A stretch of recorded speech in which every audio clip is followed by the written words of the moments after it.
Hey, sorry about that. Hey everybody, this is Rydo and we're back to Indiana Jones and the Emperor's Tomb. Now when we go to load in this game, now, it seems like we're a lot further than I thought we were. In particular, Pinglao Lagoon has been separated out as its own separate level, so was Hong Kong, and that was a very short level. And then Pinglao Mountains and then the Black Dragon Fortress were all separate levels. So looking at that and seeing how there's a decent amount of spacing, 2 or 3 lines of text worth at the top, that does mean potentially there's 2 or 3 lines of spacing at the bottom. So we could really only have 2 or 3 other levels to go.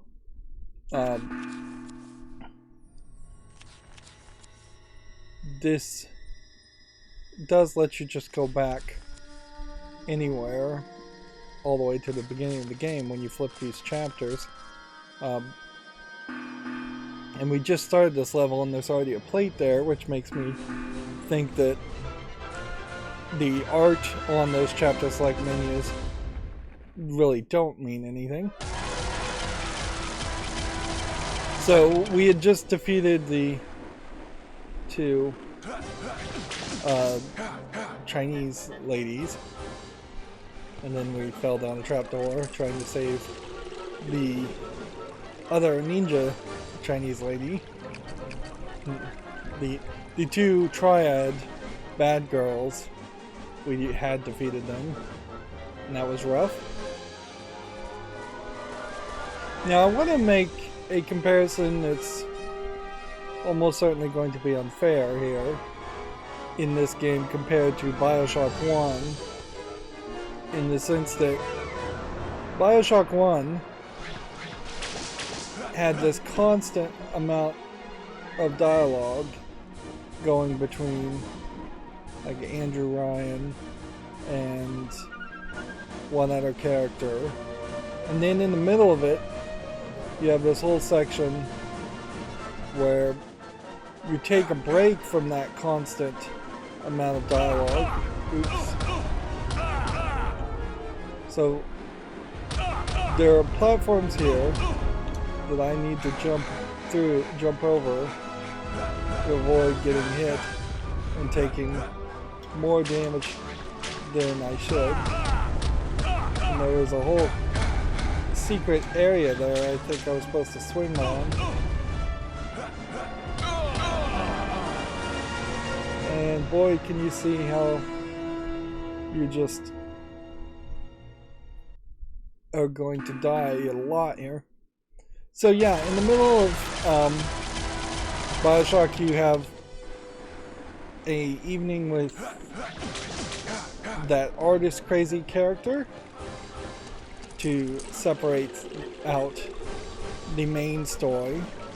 Then later in Bioshock 1 you also have a fairly drastic different style of gameplay at the last level before you get into a very drastic boss fight, which was really, the boss fight was the only part that anybody I think ever significantly had a problem with. So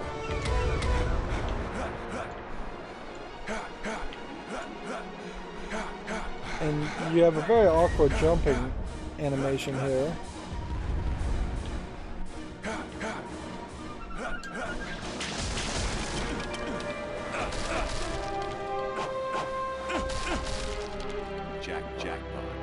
So there's a collectible there, and then that does give me a moment to drink some water, fill my health up, and the audio just stops there when I stop sliding, and will almost certainly reset as soon as I stop sliding.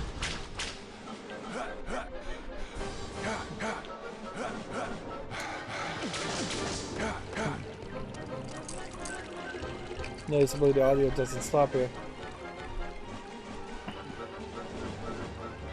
I generally don't buy into the idea that a 2003 game couldn't have been much closer to Bioshock 1's experience. particularly in the Indiana Jones game, in which you would have had all the opportunity in the world to have dialogue and conversation if you so chose to.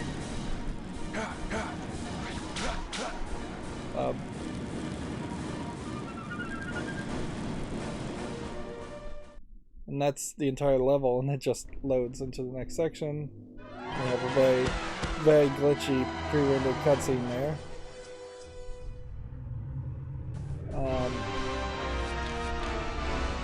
Is that some kind of monster? Seems like it. Well, this is weird.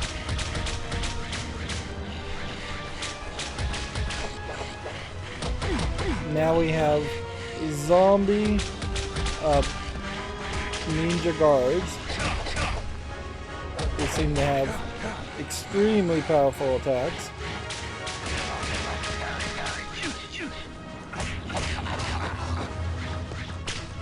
And really, I imagine you just don't want to let them get anywhere close to you.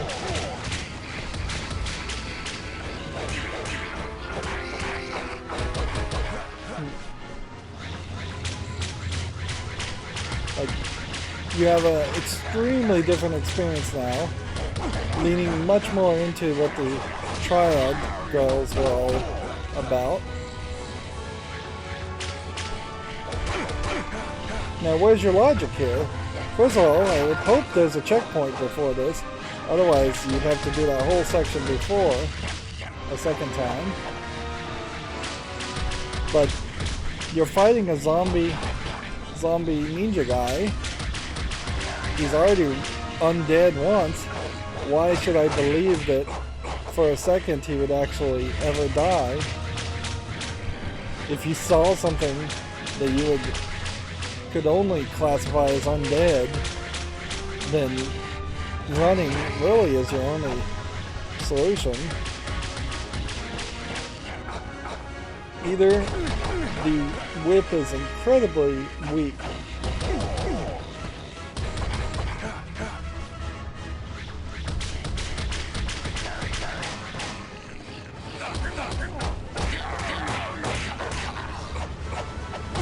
or this guy is incredibly strong. I guess the idea is to kick him.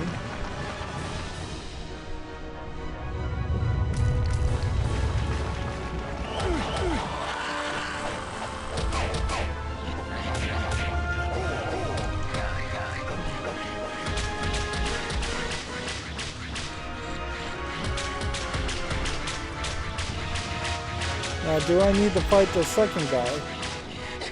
Because it kind of seems to me like you don't.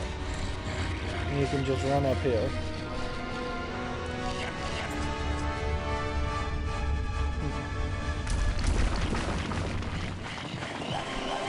Yeah, it seems like even if you had fought both of them,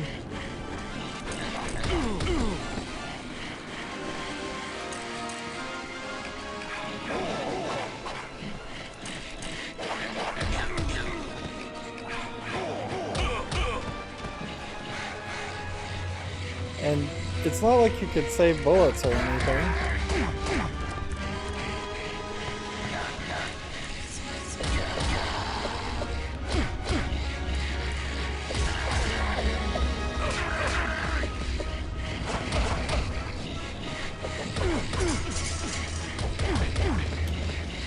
Yeah, what's worse than having two of these characters? One of these characters would be to have two of them. And I just don't think I can open the door until... See, I'm trying to put up my dukes and block.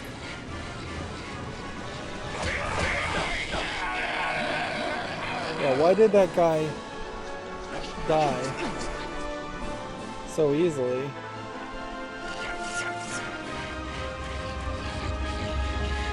I guess that might be the question.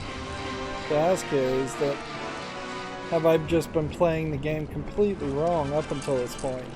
And you do considerable more damage if you... Okay, I can't do anything with this switch.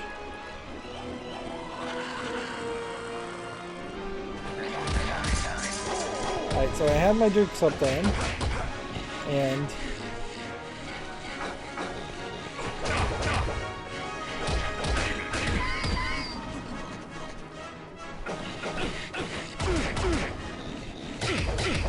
yeah, it just doesn't seem like you really reduce the amount of damage you take that much. Maybe a little bit. But it does kind of seem like you might do more damage.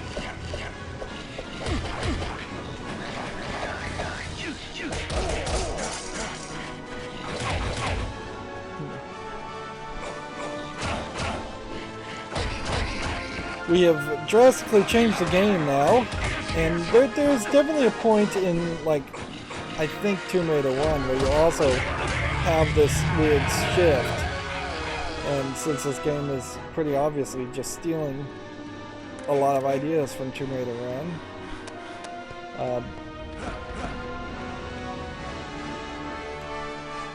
yeah, there's a shift where you start to fight mystical creatures instead of just generic animals, or I don't think in Tomb Raider 1 you actually fight too many humans at all.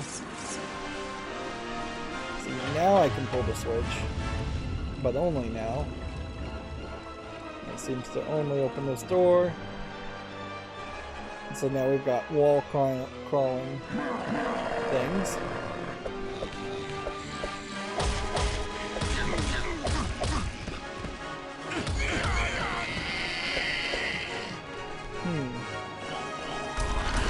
So the whip is just weak.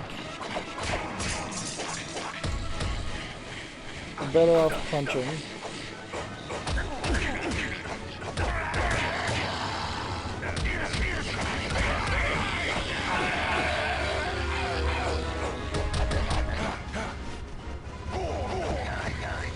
I think that's a big mistake, really. I think the whip in particular should be almost the equivalent of the sucker punch in this game, where you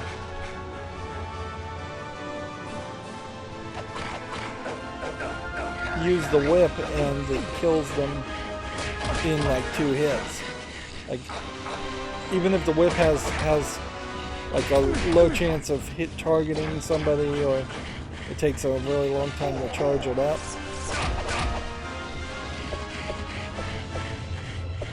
I've got too many fingers on too many buttons to try and rotate the camera.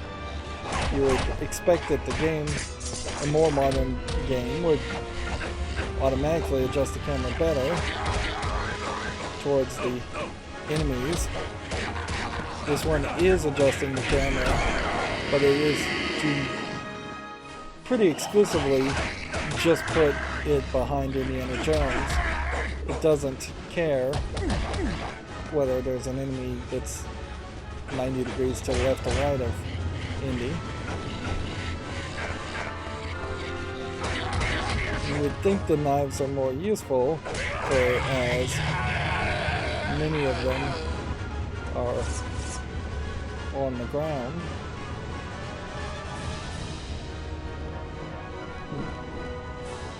The game feels a little frame ratey, but that may just be me moving the camera and taking other actions.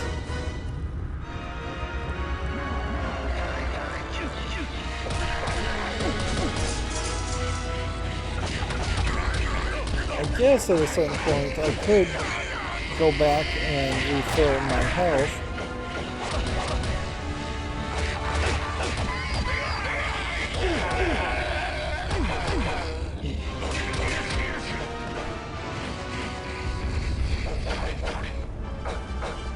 One of the problems, though, I think I would have here now is that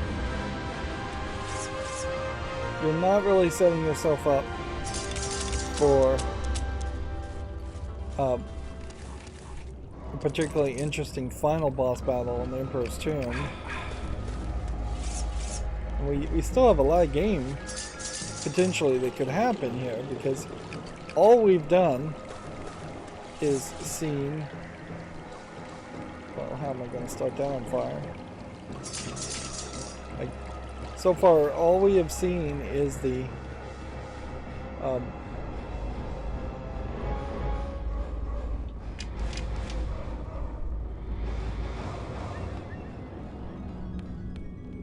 mirror pieces.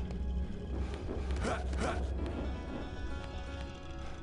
I assume this door's not going to open since they don't have handles. And we've got this gong mallet, which looks like it can be used as a weapon, but I think pretty much is going to be used exclusively as a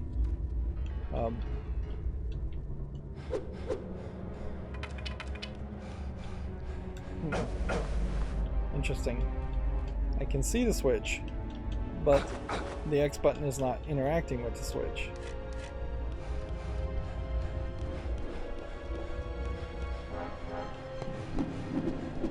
So to me it seems like obviously you're going to start the gong mallet on fire.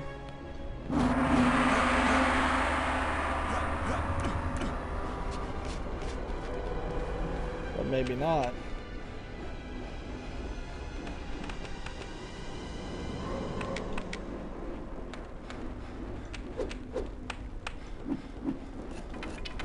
Okay, the gong mallet is not what we use.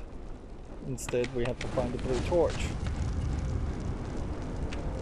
That automatically opens this door. Behold the dragon's claw, Chang, the demon destroyer. I can't believe I'm saying this, but that sounds exactly what I need right now. So we may have a central room hub now. Here you have the Chinese Zen, yin and yang in the middle, and then Zen symbols for counting. I think it's Zen.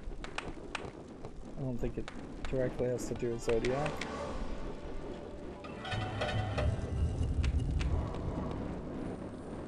And I'm wondering if we just are going to constantly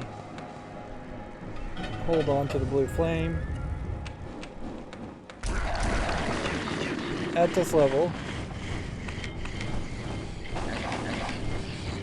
I'm wondering if the blue flame, it's not going to keep people away. I wouldn't have been upset if it did keep people away. But we'll see if the blue flame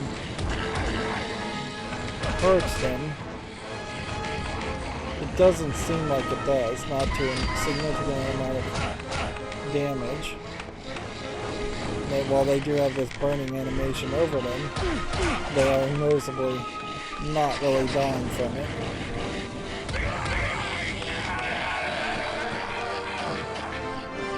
It's taking 3 or 4 hits, which it feels it's as difficult to hit with this as it is with most of the other weapons also.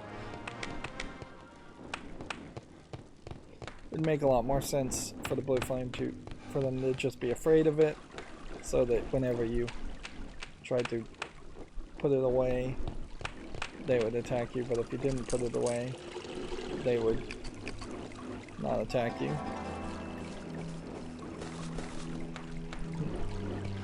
And then there could have been multiple scenarios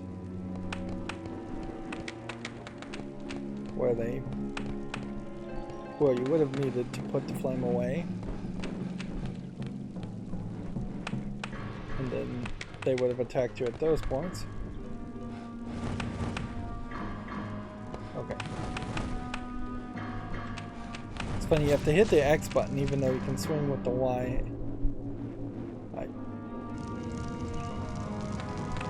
So we've got Chinese lanterns everywhere. that we need to light up.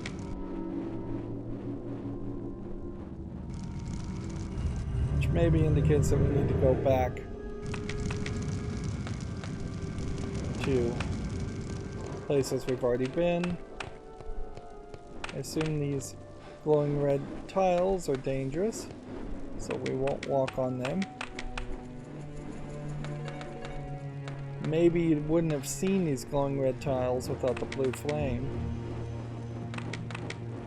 That is a very believable possibility. And they may be like instant death tiles.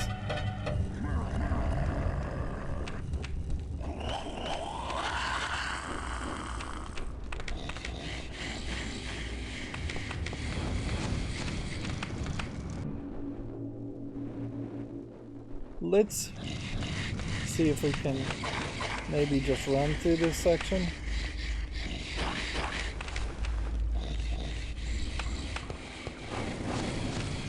I don't know if we saw any other places that needed to be lit up before this.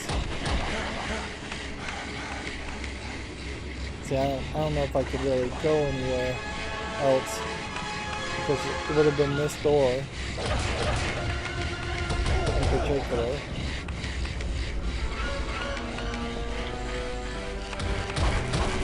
Oh.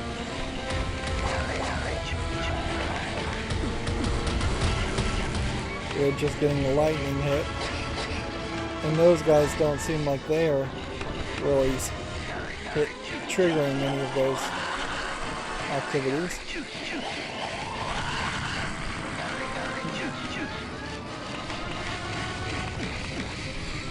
See, I think I've just lost them on the pathfinding there. We'll take an opportunity to refill our health. And then we didn't lose them for that long.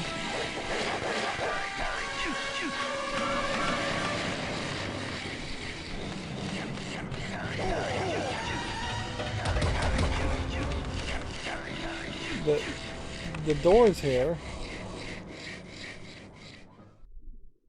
potentially seem to imply that they can't enter these sections.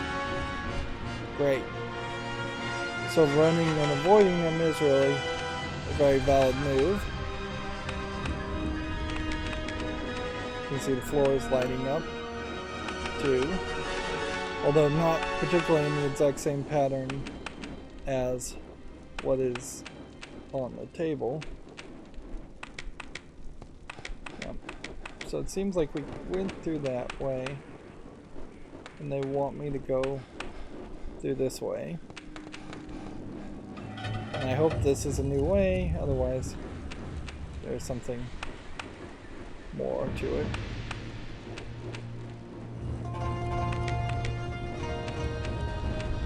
So, stealing from The Last Crusade, we have a platform appearing in front of us, probably because of the blue flame.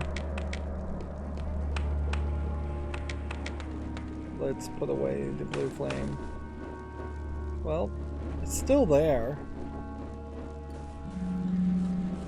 I would have kind of expected it to not be visible at all.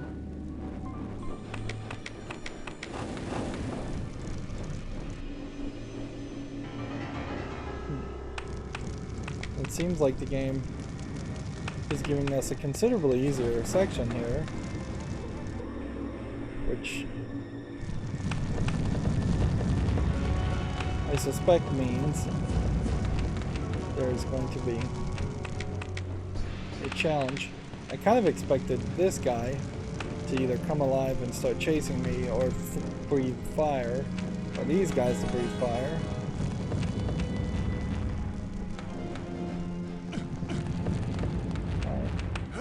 We'll just avoid all the red ones.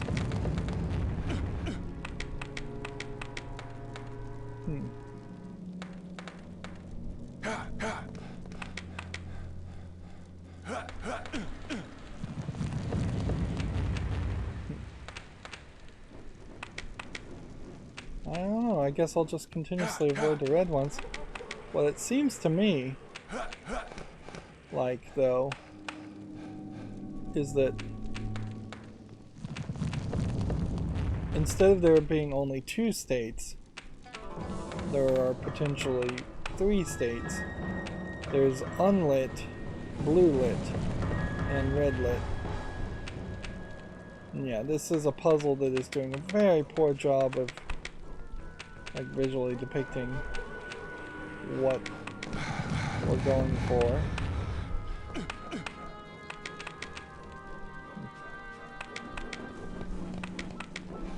See, I don't think there's any other solution to that puzzle.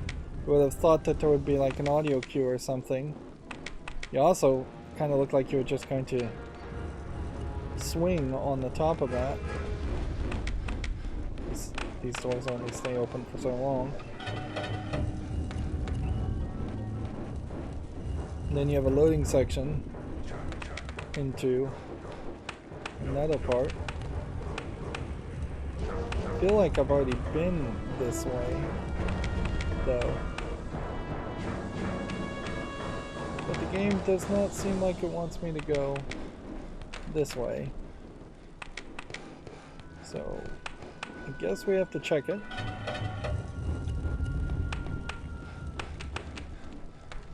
It does just feel like a very minimal... Well, I guess we haven't been this way. Just a incredibly minimal experience. And now we are walking on what looks like a see-through glass section.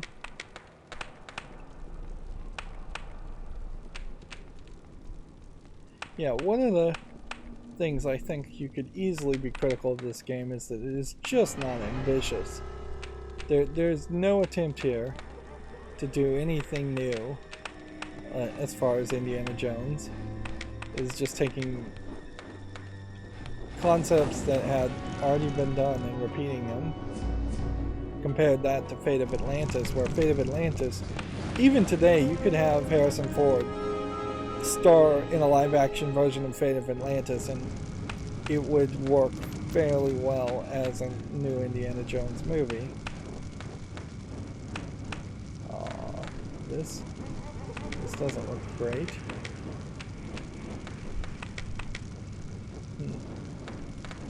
So we're gonna just jump on a moving platform that's going up and down.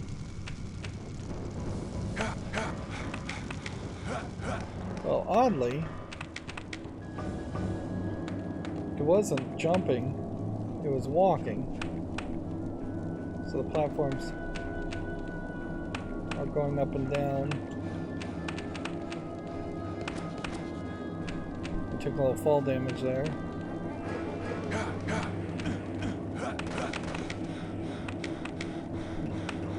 This is awkward.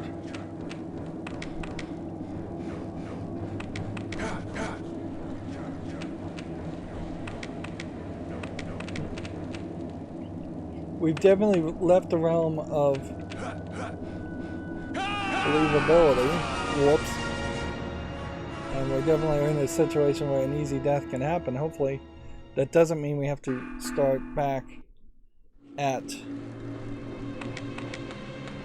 too far of a position.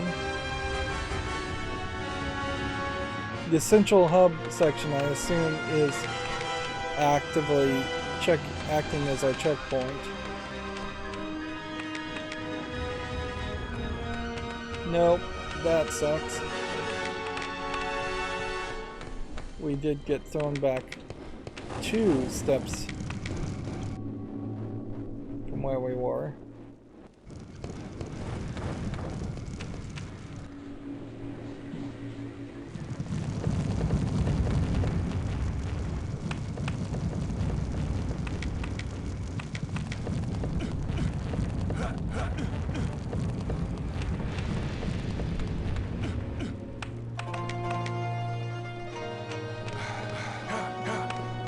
Assuming I'm right in making the guess that the red tiles are not to be stepped on, then we do have to make the assumption then that the game is being really inconsistent. Because you are then heavily encouraged to walk on red tiles, or forced to walk on red tiles actually, in this very next section, which is linear. So you train the player to expect red to be bad, and then red here is good.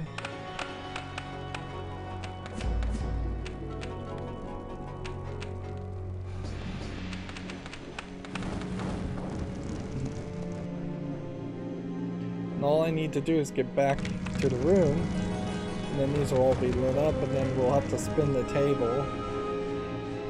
You'd think that the audio cue, when you hear Indiana Jones's music playing, would be an indicator that you did well, too.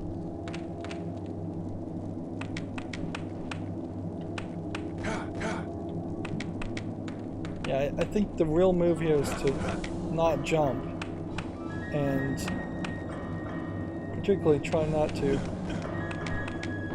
end up even falling too forward.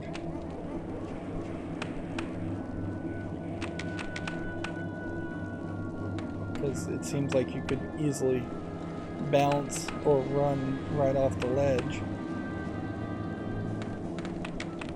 Oh man. Maybe you do have to jump at that section though.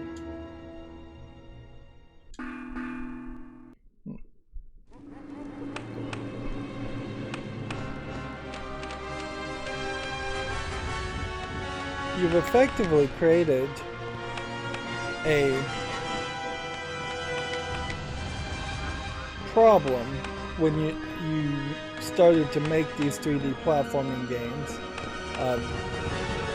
which, in all fairness, if you kind of consider Super Mario 64 to be a first generation 3D platformer for at least Nintendo, it fixes this problem perfectly and never really introduces it in Nintendo Kids games.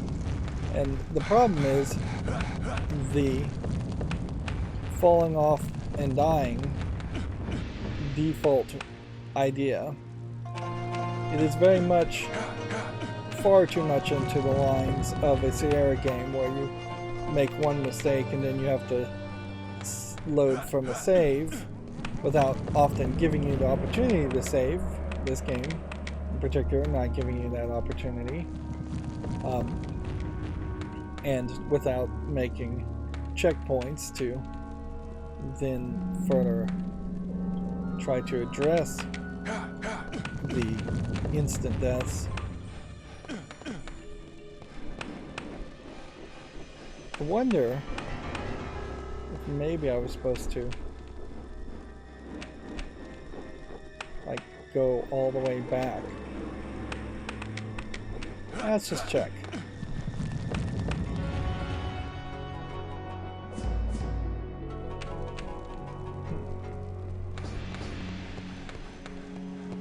Yeah, there is something more here, so maybe I'll get a checkpoint.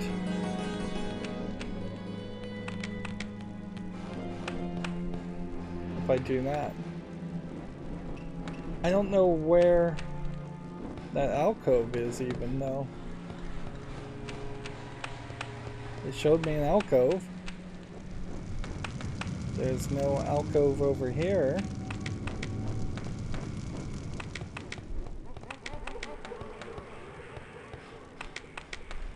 I hear weird voice sounds. Is there some weird alcove down here? I don't think so. There's just no weird alcove over here either. So you go through here, you load. There's no alcove in any of this.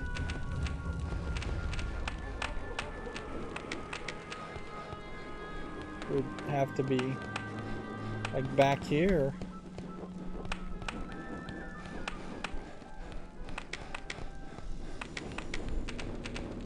So I did unlock something, but it's nowhere close. And I assume it's just a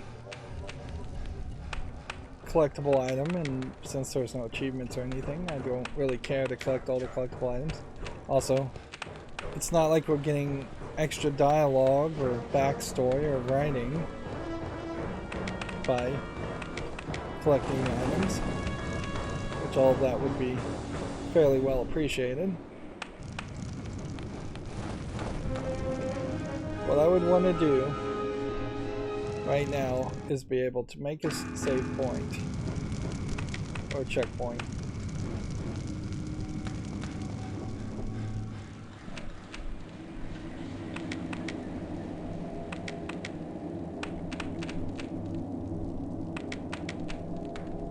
It feels like these platforms may only start going up and down sometimes when you walk over them.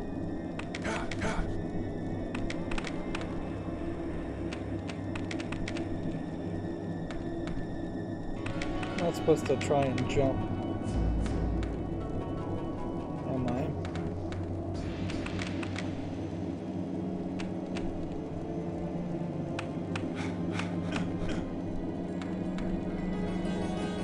If I jump here, I think I miss it. If I run here, I think I miss it.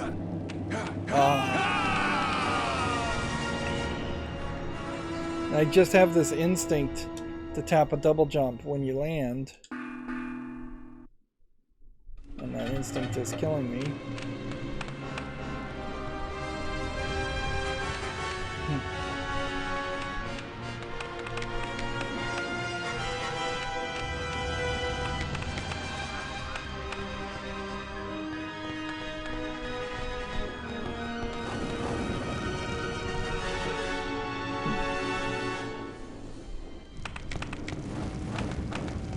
Let's just ask a simple question here. What happens when we walk on the red? It falls through the bed. Good to know. It is an instant kill. I assumed that was the case, but if it turned out that that wasn't the case, that may have saved us some time.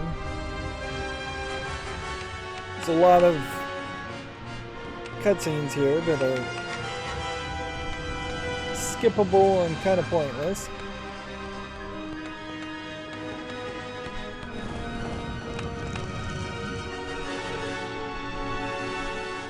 So I'm guessing what I'm supposed to do is jump, but only jump once.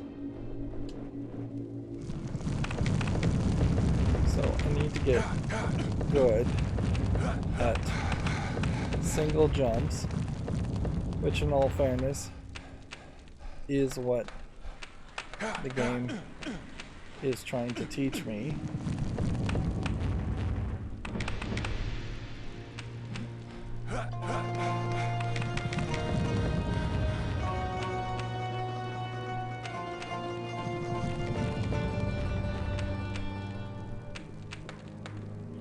Feels like there should be another camera angle that would better depict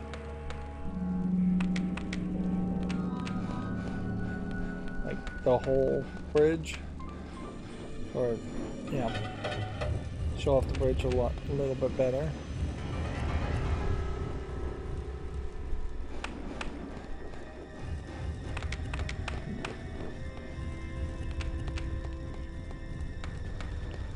One thing, and certainly in 2003, I just don't think the Western audience that you would be targeting for an Indiana Jones game would accept it, but just from a more modern perspective, it would have probably been smarter if we had a lot of historical explanation and just introduction to Chinese culture and societies. So much so that when we look at these symbols behind these lamps, we would be able to know what those symbols mean, because you kind of have at least two different writing styles it seems, saying numbers, which is in line with my understanding of Chinese numbering, is that there is kind of this two different writing styles for writing letters and writing numbers. We should be able to know 1 through 9 as far as numbers. We spent a lot of time in non-Chinese places. I'm thinking if I jump that way, I might have given myself some more space, but I may have also just screwed myself.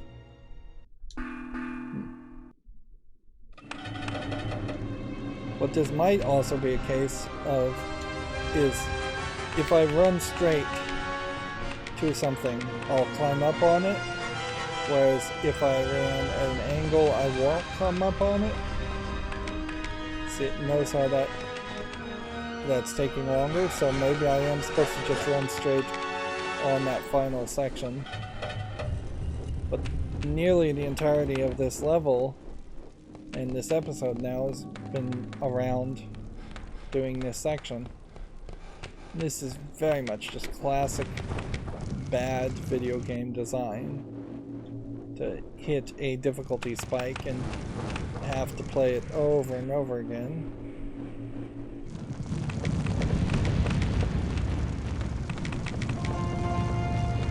And I guess the question we'll eventually find out, assuming we ever do make it past this part, is whether we really are going to fight a dragon as a boss fight,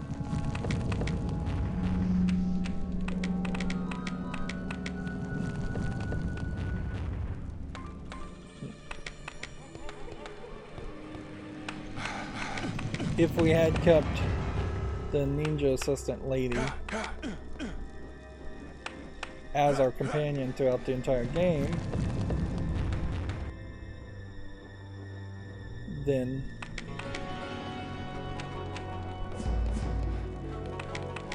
she could have been explaining a lot of what we're seeing right now, or helping us, or even just commenting on, hey, that lit up, you think that means something.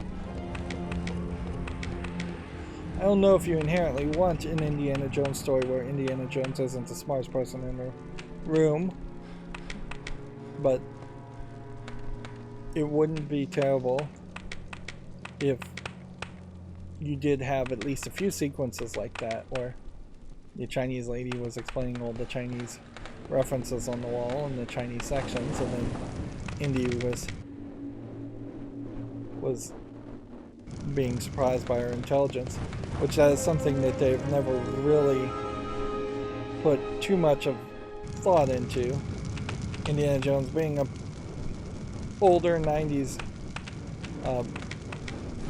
movie series, they do have the female love interests, but pretty much exclusively as dumb characters, damsels in distress.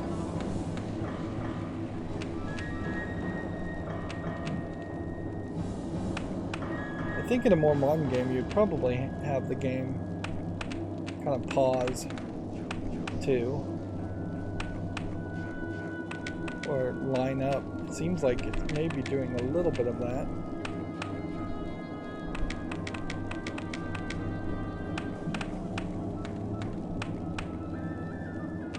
So my hope here is to just be able to run to that point.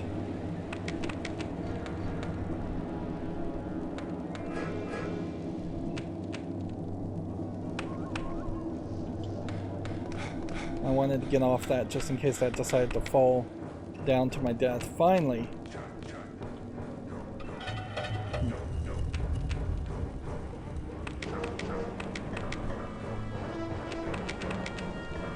So we have these numbers now, I assume, need to line up with these number symbols, the Zen numbers, in gold, need to line up with these.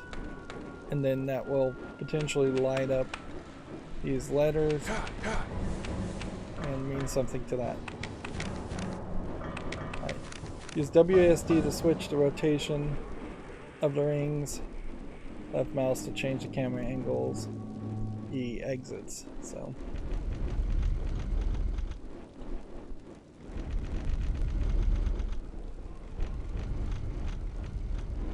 Trying to figure out what I'm even doing here.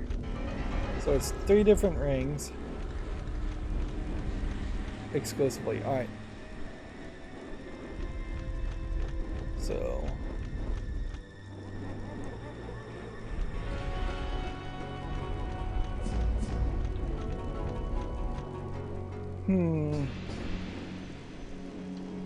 camera angle. Good. Okay. That's what we needed. So we need 3 bars.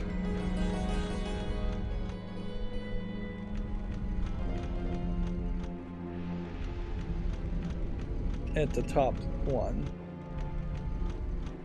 So, are we doing the right thing there? Yes, so the inner circle ring is correct already. The secondary circle ring, I believe, is correct. So now it's just a matter of getting the outer ring correct. Let's see. That was that. And then it looked like we were falling to our death, but apparently it was a magical weapon now floating. We now have the Pa Ching, which I don't know if that really is a Chinese weapon of any sort, but it's cool. It feels more like that movie Kroll, which is really a reference only to a Chris, I think is what that weapon is called. So these letters here don't seem to mean anything. This goes to the wall. And then the lettering here on the outer part didn't seem to mean anything. Which I find that a little surprising. And I hope we get a checkpoint. I see people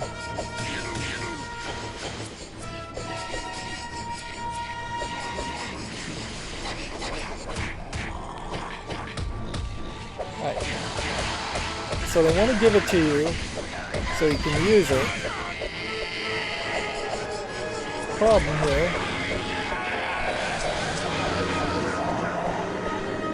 being that you want to give them a decent amount of health, so I'm not just one hit killing them. Although I wouldn't really be upset with one hit killing them.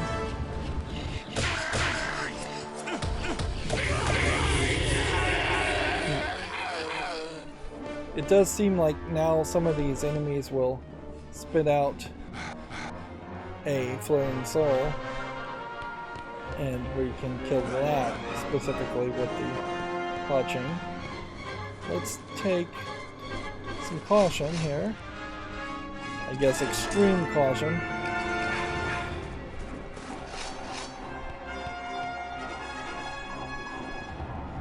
So at a certain level though, I have to really wonder if the game has decided to start to wrap up the idea of fighting enemies, because I just don't believe we should get any stronger weapon than the Pa Ching.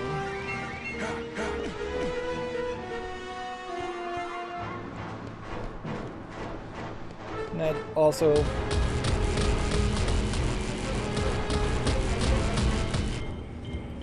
weirdly puts you in a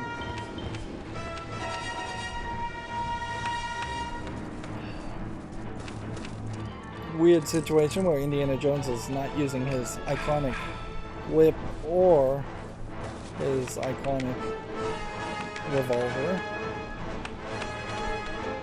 And I predicted this myself, that it was going to put us in a situation where we swapped in and out of using the blue flame, and yet I still ended up causing myself quite a bit of damage there.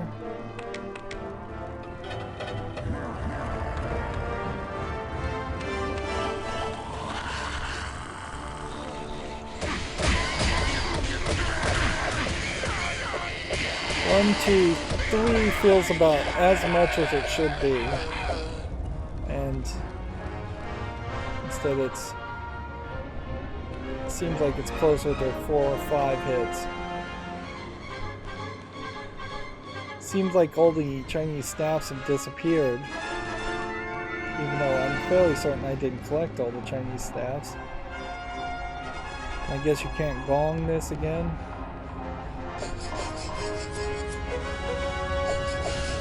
Yeah, it doesn't seem like that would hit the gong. Yeah. Definitely feels like all the Chinese spheres just despawned.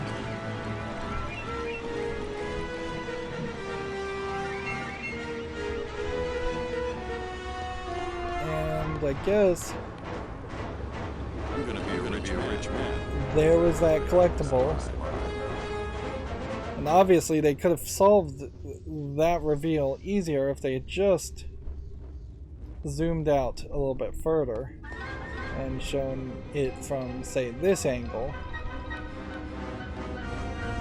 And I suspect that means there was another puzzle that could have been oversolved to open that door. Not that I care. This feels like this could be the end of the level, or this could be just a big boss fight. I guess the question is,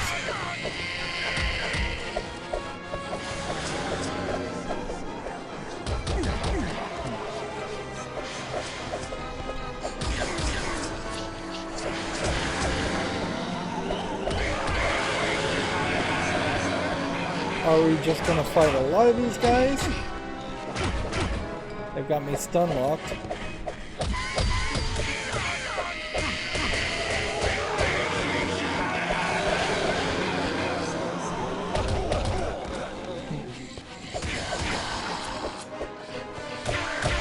We've got the camera all over the place, doing its usual barely acceptable job.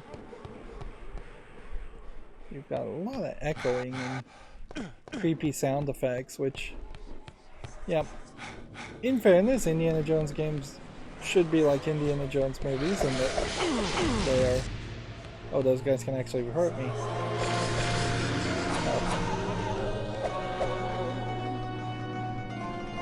Those floating skeletons are probably the exact same models of the skeletons we saw at the beginning of the game, and we haven't seen a ton of skeletons laying around lately. There should be some spooky aspects, but it is understandable that in a video game anything spooky is going to become less spooky as soon as you have to create a system in which you're able to defeat the spookiness.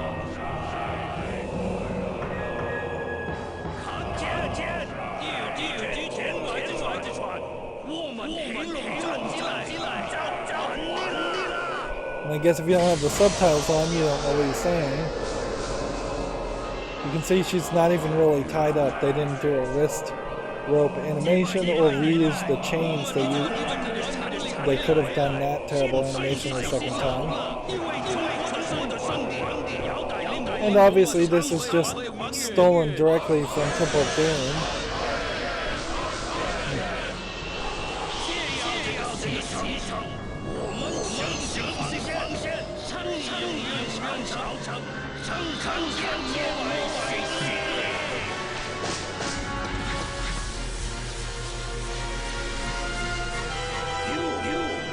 And so you do a whip cutscene saves the lady, but it still seems like it empowered the mirror. Hey, wake up. We have to get out of here. Now it's just going to be an escape sequence. Is this even going to be gameplay though, or is this just going to all be a cutscene?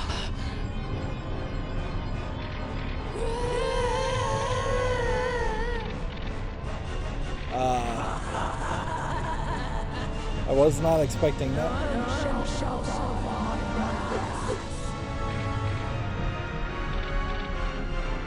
Awkward thrusting motion there.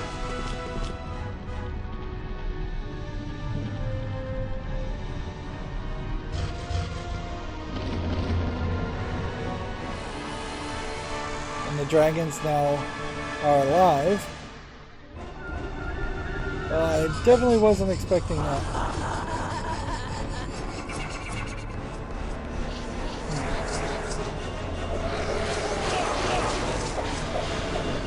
I just learned that these guys could even hurt me.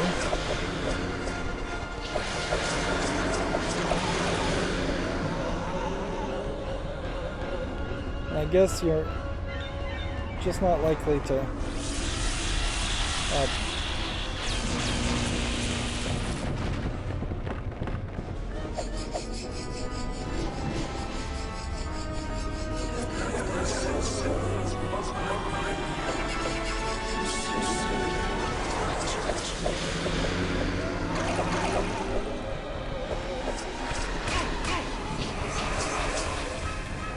apparently these guys can really wreck you, try and suck the soul out of you. It feels to me like the Kraken fight in the goal is to hide behind one of these. But I don't see the point of breaking these columns.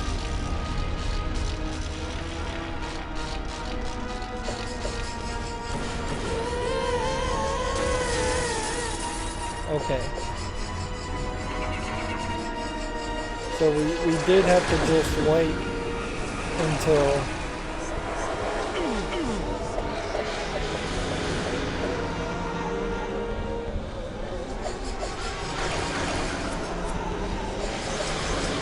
let's go to Cantina and refill our health.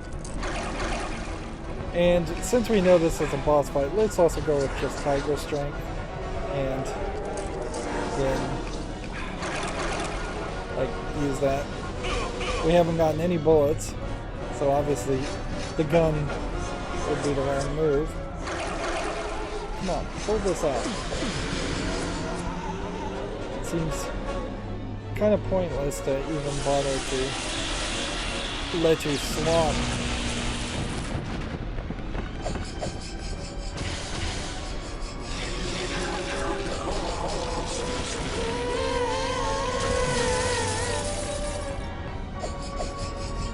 So it looks like we're going to mystically...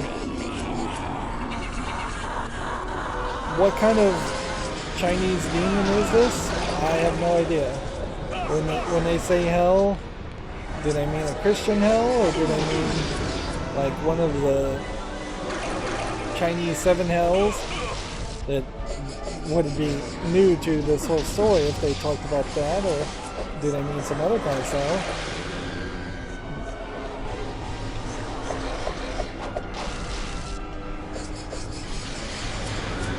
The targeting on these is noticeably good.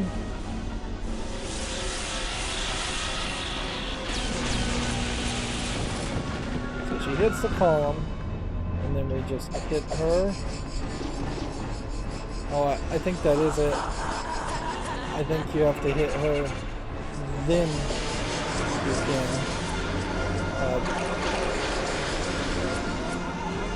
So hopefully, I guess she'll charge up and attack this, and this will protect me one more time.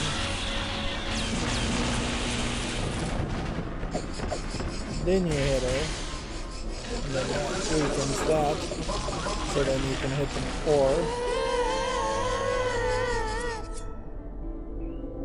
Now she's just awkwardly floating on the ground.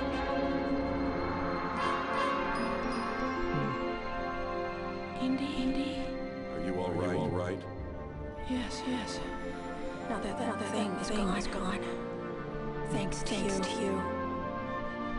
Weird to have a kiss, Now what? since you barely had any interaction with this lady at all. Charisma after finish the job. Follow me. I saw it back to surface. Yep. And then we jump to an awkward crawling out of the water section. See? That wasn't so bad. Seems like there would have been. You two had me worried. I was about to raise anchor and sail for Hong Kong. Not Hong Kong. Shanghai. Mei Ying and I need to train to Xi'an. And then what? Then we pay a visit to Qian's tomb. After 2,000 years, I think the Emperor is finally ready to spill his secrets. And that's not animated very well of him holding and showing off the Mirror of Souls. So again, the loading sequence is not showing. We're going from Pengyang, eastern coast of China, to Xi'an, Chang'an, in the more central part of China. Getting in here. The outside section felt very similar to the very first level. He doesn't want to draw attention to the site. It's incredible. Yeah, incredibly dangerous. No one has seen anything like this. 2,000 years. Stop. Don't touch anything. Just stay close and keep your eyes open. What's the matter? Just a snake. It's a long story. So this is like the first interaction story we've had between Indiana Jones, and I really question how long it's going to be before we get separated out again. We have 6 things. We have the Pai Ching. We have our standard cantina. Why you would go back.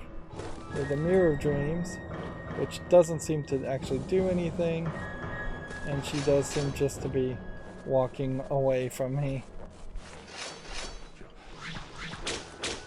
very, very slowly. Alright. So this is where it would feel like there's one more level in the Emperor's Tomb. It feels like it could be a particularly long level.